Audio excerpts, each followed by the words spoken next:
আর বন্ধুরা, আজ একটা নতুন খবর, সেটা হলো ডাব্লিউবি কনস্টেবলের যে পরীক্ষা হওয়ার কথা আছে নভেম্বর মাসে, সেই নিয়েই তোমরা আমি এটা একটা সুখবর আছে, একটা দুঃখের খবর আছে। এবং এই সকল ইনফরমেশন বা এরকম ইনফরমেটিভ ভিডিও তোমাদের যে কোনো পরীক্ষার ক্ষেত্রে ফর্ম ফিল আপ থেকে শুরু করে কী করে পড়াশোনা করবে সেসব গাইডস পেতে গেলে আমার চ্যানেলটা অবশ্যই সাবস্ক্রাইব করো এবং পাশে থাকা বেল আইকনটাকে অবশ্যই ক্লিক করে সব রকম নোটিফিকেশান পাওয়ার জন্য তোমরা রেডি থাকো এবং আমাকে অবশ্যই সাবস্ক্রাইব করো এবং সাপোর্ট করো। এবং বলে রাখি যে তোমাদের ডাব্লিউবি কনস্টেবল প্রিলির এক্সাম নভেম্বর মাসে হওয়ার কথা, খুব দ্রুততার সঙ্গে হওয়ার কথা বলেছে এবং আমাদের যে ডাব্লিউবিজিআরডি বোর্ড, ডাব্লিউবিপি যে পুলিশ বোর্ড, এবং তার সঙ্গে বলছে যদি নভেম্বর মাসে তোমাদের প্রিলি হয়ে যায়, 1 মাসের মধ্যে রেজাল্ট বের করিয়ে জানুয়ারি মাসে তোমাদের কিন্তু ফিজিক্যাল টেস্ট হবে এবং তারপরে মেন্স, তারপরে তোমাদের যেরকম প্রসেস খুব তাড়াতাড়ি ভোটের আগে তোমাদের জয়েনিং হওয়ার কথা। সম্ভবত আমি যা শুনেছি ভোটের আগে জয়েনিং হওয়ার কথা, যদি কোনো অঘটন না ঘটে ভোটের আগে তোমাদের জয়েনিং দিচ্ছে।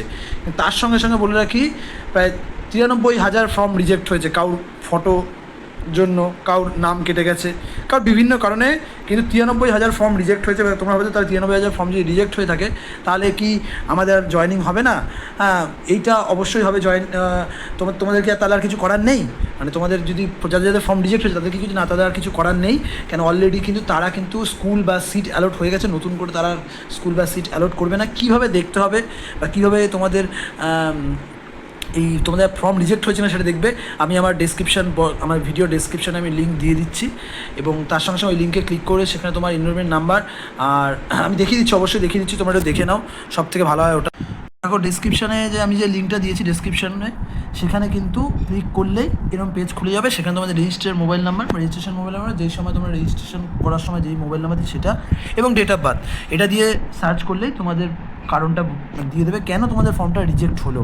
এবং তার সঙ্গে বলে রাখি যে রিসেন্ট ক্লার্কশিপের রেজাল্ট বেরিয়েছে, যারা ক্লার্কশিপে পাস করেছো তাদের কী করে পড়তে হবে এবং কোন কোন ডেসক্রিপটিভ রাইটিং পড়তে হবে, তাদের সিলেবাস কী ধরনের প্রশ্ন আসে, সেগুলো সব জানতে আমার চ্যানেলে নজর রাখো এবং আমাকে সাবস্ক্রাইব করো। হ্যাঁ, এবং আমি আমার চ্যানেলে গিয়ে তোমরা ভিজিট করে দেখো, ওখানে অনেক ডেসক্রিপটিভ রাইটিংয়ের ভিডিও আছে। তোমরা আবারও বলছি, তোমরা সাবস্ক্রাইব করো এবং সাপোর্ট করো এবং আরও নতুন নতুন এরকম ভিডিও এবং ক্লার্কশিপ এবং ডাব্লিউবি কনস্টেবল বা এসআইয়ের জন্য মেন্সের পড়ার জন্য। ওকে, বাই।